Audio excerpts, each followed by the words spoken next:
তুই দুনিয়াতে তোর মেয়ের হক নষ্ট করছস। আর করবো না, আর করবো না। মা, বাবা, এই দেখো আমার জব হয়ে গেছে। এখন থেকে বাবা তোমার আর কাজ করা লাগবে না।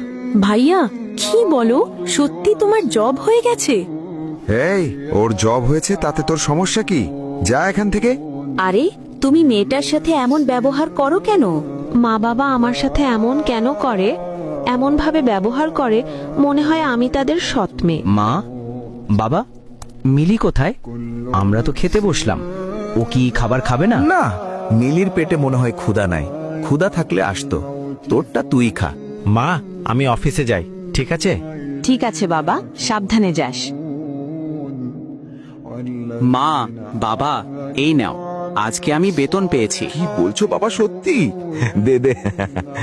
মা, আমাকে একটা 3 পিস কিনে দিব? এই গেছো সেখান থেকে, কয় টাকা কামাই করে রাখছিস? আচ্ছা শোনো, ছেলেটা তো অনেক কষ্ট করে আমাদের জন্য। এক কাজ করি, ছেলেটাকে সব জমি লিখে দেই। মেয়েটা তো পরের বাড়ি চলে যাবে, ওর লাগবে না। আচ্ছা, তাহলে কালকেই পাটোয়ারি সাহেবকে দেখো। পাটোয়ারি সাহেব, আপনাকে আসতে বলছি এই কারণে যে আমরা কখন মরে যাই তার তো ঠিক নেই, তাই আমাদের সম্পত্তিগুলো ছেলের নামে লিখে দেই। এই নেন দলিল। হ্যাঁ, সব তো ঠিক আছে, খালি ওদের সই লাগবে। আচ্ছা বাবা, তুমি এখানে একটা সই দাও তো। ঠিক আছে আঙ্কেল। মিলি, এবার তুই সই দে। না আব্বা, আমি সই দেব না। আমার কি কোনো হক নাই? সব সম্পত্তি ভাই পাবে, আমি পাবো না? কি হলো ভাইয়া, তুমি চুপ কেন? বাবা এগুলো কি বলছে? সব তোমাকে দেবে, আমি কি পাবো না? বাবা তো ঠিকই বলছে। তুই মেয়ে মানুষ, সয় সম্পত্তি দিয়ে তুই কি করবি? এখানে সই দে। আব্বা, আমি আল্লাহর কাছে বিচার দিলাম, তোমরা আমাকে ঠকিয়েছো। তো বাবা, তুমি যে আমার মেয়েকে বিয়ে করবে, তুমি কি করো? আঙ্কেল, আমি একটি মসজিদের ইমাম, মসজিদে নামাজ পড়াই। সামান্য ইমাম, আর আইসো আমার মেয়েকে বিয়ে করতে? এক্ষুনি বেরিয়ে যাও।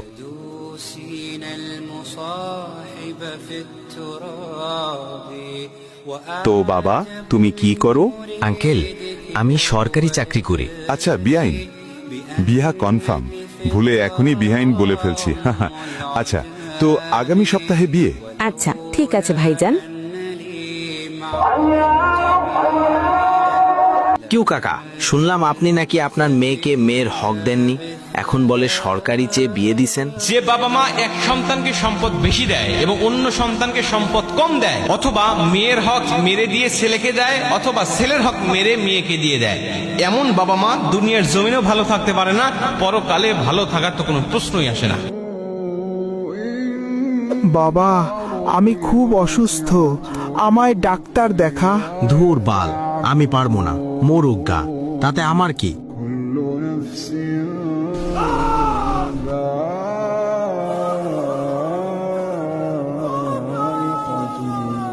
এই লোকটি তার মেয়েকে ঠকিয়েছে।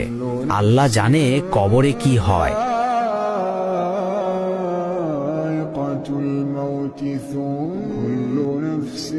তুই দুনিয়াতে তোর মেয়ের হক নষ্ট করছস। তোর কোনো হিসাব নেই, তোর জায়গা শুধু জাহান্নামে। আর করবো না, আর করবো না। কিরে মিলি, তোর বাবা মারা গেছে কয়েক মাস হয়েছে, তোর বাবার বাড়ির সম্পত্তি কি তোর ভাই ভোগ করবো নাকি? কেন? তুমি আমার বাবার বাড়ির সম্পত্তি দিয়ে কি করবা? হ্যাঁ, এত লোভ থাকা ভালো না। তুই যদি তোর বাবার বাড়ির হক না আনোস, তাইলে আমি তোকে তালাক দিব। চাই দেখি কত পারো, দাও তালাক, দাও। তুই দেখতে চাস? আচ্ছা, 1 তালাক, 2 তালাক, 3 তালাক।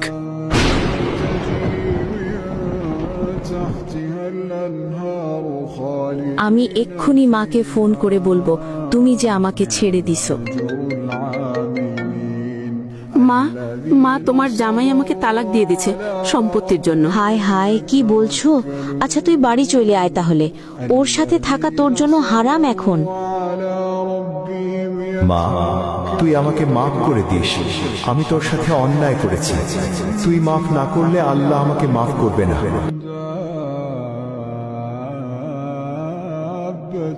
মা, আমি স্বপ্ন দেখছি, বাবা আমার কাছে মাপ চাইছে। আচ্ছা মা, তুই তোর বাবাকে মাফ করে দে, নয়তো আল্লাহ তোর বাবাকে মাফ করবে না। হে আল্লাহ, আপনি আমার বাবাকে মাফ করে দেন, আমি আমার বাবাকে মাফ করে দিচ্ছি। আমাদের এই শিক্ষণীয় ভিডিওটি আপনার কাছে কেমন লাগলো আর আপনারা কিরকম শিক্ষণীয় ভিডিও চান তা অবশ্যই কমেন্টে জানাবেন। আর এরকম নিত্য নতুন ভিডিও পেতে আমাদের চ্যানেলটি ফলো দিয়ে রাখুন এক্ষুনি।